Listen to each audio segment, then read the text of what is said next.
Hi. So a big story that has broken earlier today is about what happens to Sonia Gandhi and Rahul Gandhi.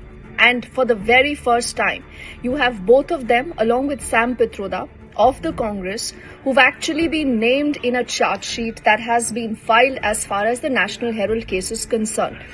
What has been the Congress's very first response? As expected, they say this is vendetta.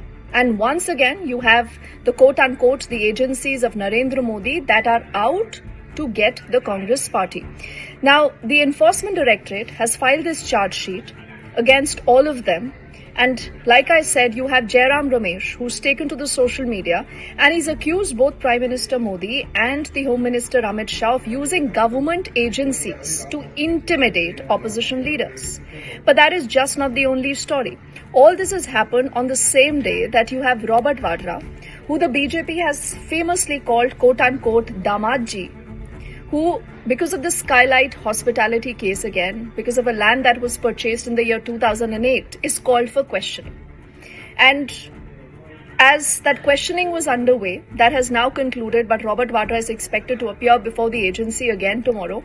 You had this huge show of strength by Robert Vadra, where you had a lot of these Congress supporters, and a lot of them said, "Jab Modi darta hai, to ED ko aage karta hai." But all said and done, the bad news for the Congress doesn't just end there, because earlier today you had another senior, former leader of the Congress party, a former minister, Khacharia, who's also raided by the Enforcement Directorate. So look at the timing, look at the big picture, just try connecting all these dots. Is this just the beginning of more trouble for the Congress party? The Congress party and its fortunes, you have seen them going a lot of change over the last many years, ever since you've had the case of the National Herald, the Robert Vadra case, and a lot of other cases that actually came to the fore. Because there was a point where the Congress actually became synonymous with corruption. The Congress paid a heavy price for it. The 2024 elections happened, and that is where, the Congress possibly picked up a bit of steam.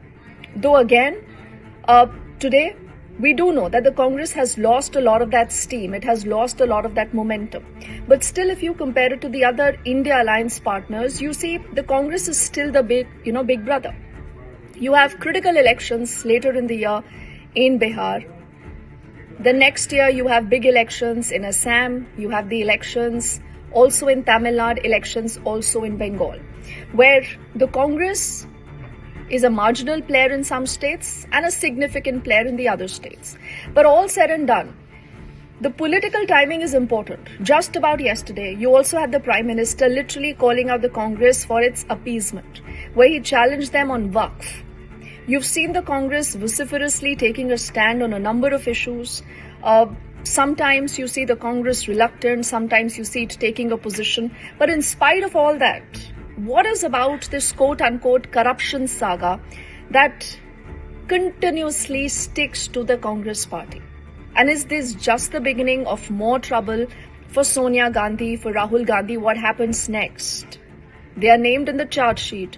Does this mean legal trouble? Absolutely yes. But how far and how deep is that trouble? What will this mean for the Congress? And is this, the next season of the BJP versus the Congress war that we will see? Time will, only have an answer to that question.